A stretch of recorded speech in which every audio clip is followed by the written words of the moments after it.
Ya, selamat berjumpa kembali di pembelajaran kita, yaitu dalam mata pelajaran IPA terpadu kelas 9. Materi ini adalah lanjutan dari materi sebelumnya, yaitu proses yang berlangsung di dalam organ reproduksi pria dan wanita. Sebenarnya ada 3 proses yang terjadi di dalam organ reproduksi. Yang pertama ada namanya spermatogenesis, yang kedua oogenesis, dan yang ketiga adalah fertilisasi atau pembuahan. Kita langsung saja masuk di proses yang pertama, yaitu spermatogenesis. Spermatogenesis ini yaitu proses pembentukan sel kelamin jantan atau sel sperma. Jadi ini terjadi di dalam organ reproduksi pria atau laki-laki. Ya. Mungkin ada yang bertanya, di mana? Di mana terjadi spermatogenesis? Ya. Jawabannya adalah terjadi di dalam testis. Ya. Terjadi di dalam testis.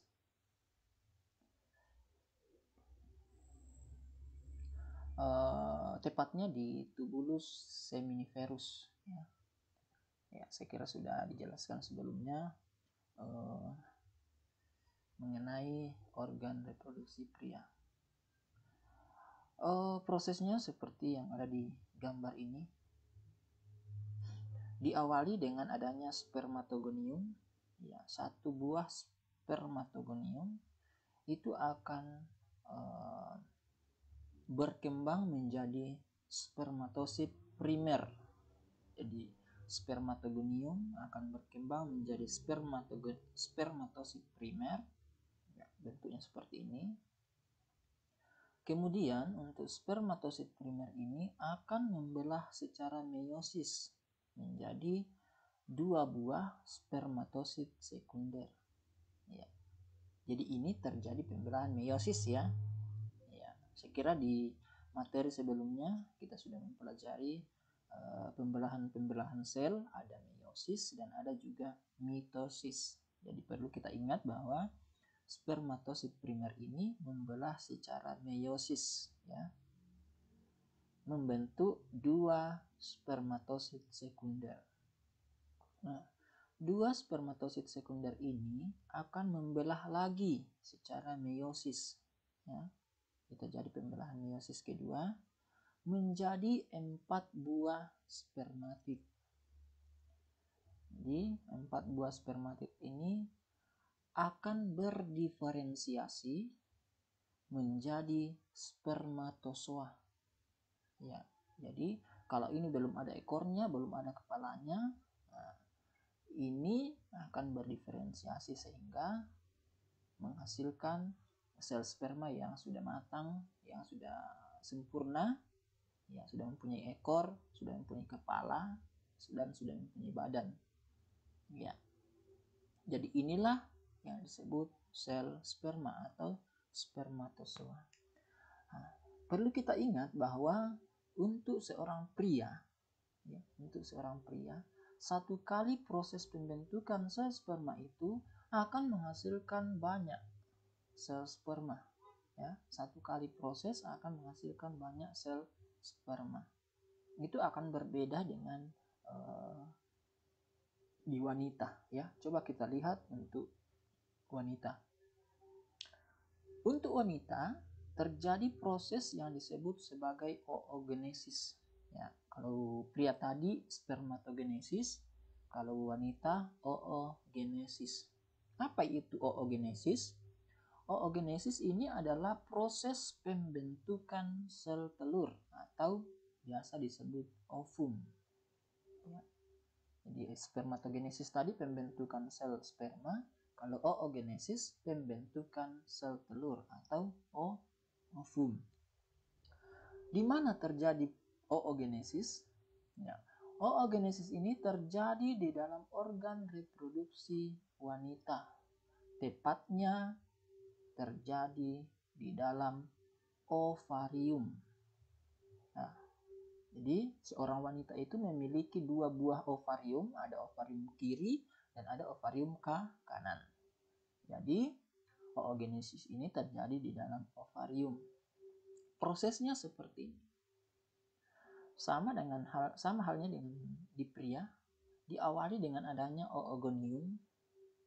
Oogonium ini berkembang menjadi oosit primer. Ya. Oosit primer akan mengalami pembelahan secara meiosis dan menghasilkan dua buah atau dua macam. Yang pertama ada namanya oosit sekunder, yang kedua ada namanya badan kutub primer. Nah, ini perbedaan pertama antara oogenesis dengan spermatogenesis. Tadi di spermatogenesis, spermatosit primer itu akan membelah menjadi dua buah spermatosit sekunder. Tapi kalau oogenesis berbeda, ya. Untuk oosit membelah menjadi dua macam. Jadi bukan oosit sekunder di sini juga oosit sekunder, bukan, tapi oosit sekunder satu dan satunya lagi badan kutub primer. Ya. Oosit sekunder ini akan membelah lagi secara meiosis membentuk satu. Ada namanya ootit dan yang kedua ada namanya badan kutub sekunder. Nah, badan kutub primer ini akan membelah juga menghasilkan badan kutub sekunder. Jadi di sini akan dihasilkan 3 buah badan kutub sekunder dan 1 buah ootit. Ya. Jadi ootit ini, ya, 1 buah ootit ini yang akan berkembang dan melakukan diferensiasi, ya, sehingga menghasilkan atau sehingga terbentuklah yang disebut sebagai ovum atau sel telur. Ya. Jadi ini perlu kita ingat bahwa dalam satu proses, ya, dalam satu kali proses pembentukan ovum atau oogenesis itu hanya dihasilkan 1 buah sel telur. Iya. Jadi oogenesis ini terjadi 1 kali dalam 1 bulan. Artinya seorang wanita hanya menghasilkan 1 buah sel telur dalam 1 bulan. Berbeda dengan pria. Kalau pria tadi dalam 1 kali proses itu menghasilkan sel sperma yang banyak. Itu bedanya, ya. Kalau pria menghasilkan banyak sel sperma, kalau wanita itu menghasilkan hanya 1 buah sel telur dalam 1 kali proses oogenesis, ya. Iya. Itu untuk wanita. Yang berikutnya, proses yang ketiga yaitu fertilisasi atau pembuahan. Namun sebelum kita masuk di fertilisasi, kita pelajari dulu yang namanya menstruasi. Ya. Mungkin wanita, ya, kalian yang perempuan ini sudah mungkin semuanya sudah mengalami menstruasi, ya, atau biasa disebut mens, ya, menstruasi atau haid, ya, haid. Menstruasi ini yaitu ditandai dengan keluarnya darah dari dalam organ reproduksi seorang perempuan. Kenapa ada darah yang keluar? Karena terjadi pendarahan, ya, terjadi pendarahan di dalam rahim, tepatnya di dalam lapisan endometrium di daerah sini.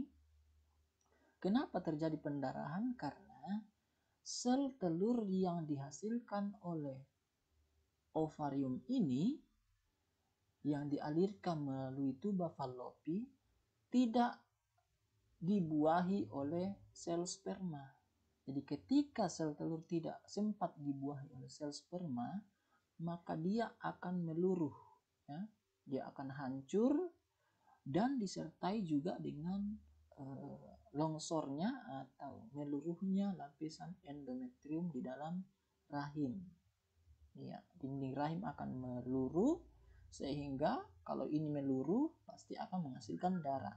Ya, darah yang dihasilkan itulah yang akan keluar pada saat seorang wanita mengalami menstruasi. Ya, menstruasi itu terjadi secara periodik atau berkala.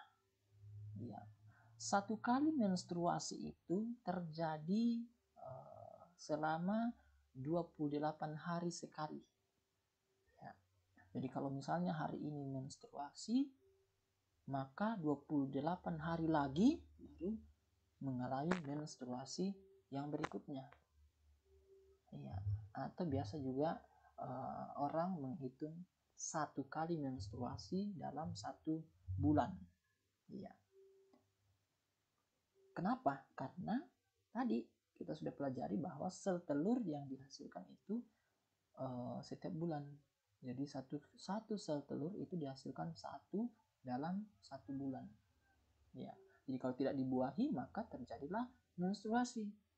Nah, tapi kalau sel telurnya ini dibuahi oleh sel sperma, maka seorang wanita tidak akan mengalami menstruasi lagi. Ya, tapi dia akan mengalami kehamilan.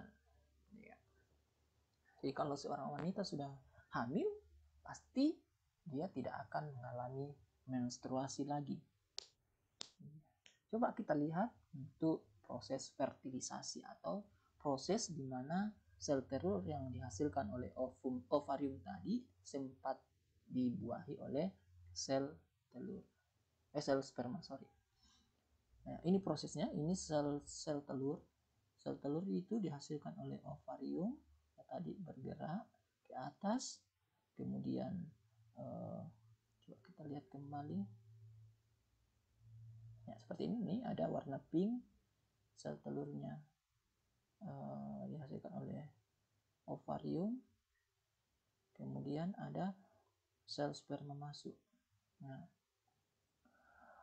jika sel telur tadi yang dihasilkan oleh ovarium dibuahi oleh sel sperma, maka disitulah terjadi yang namanya fertilisasi. Jadi fertilisasi ini biasanya terjadi di dalam saluran sel telur atau tuba fallopi. Iya.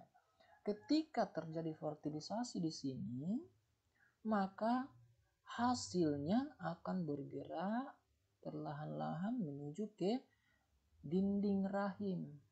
Ya, menempel di dinding rahim. Ya, untuk berkembang menjadi zigot. Ya. Jadi perlu kita ingat bahwa sel telur yang dihasilkan oleh seorang wanita dalam 1 bulan itu akan dilepas oleh ovarium. Jadi misalnya bulan ini ovarium yang ada di sebelah kanan yang menghasilkan sel telur, ya berarti ovarium sebelah kiri tidak, karena hanya 1 dalam 1 bulan. Nah, nanti bulan berikutnya baru ovarium sebelah kiri lagi yang menghasilkan sel telur. Jadi bergantian antara ovarium kanan dan ovarium kiri. Ya. Jadi kesimpulannya itu fertilisasi ini adalah proses dibuahinya sel telur oleh sel sperma yang menghasilkan zigot dan berkembang di dalam rahim. Ya. Ini fertilisasi terjadi di dalam tuba fallopi dan akan menghasilkan zigot. Ya. Nah, ketika terjadi fertilisasi berarti seorang wanita tidak lagi mengalami menstruasi karena dinding endometrium tadi tidak akan luruh lagi. Ya. Jadi seorang wanita itu akan mengalami kehamilan. Ya. Saya kira cukup sekian penjelasan mengenai proses yang berlangsung di dalam organ reproduksi pria dan wanita. Sekian dan sampai jumpa.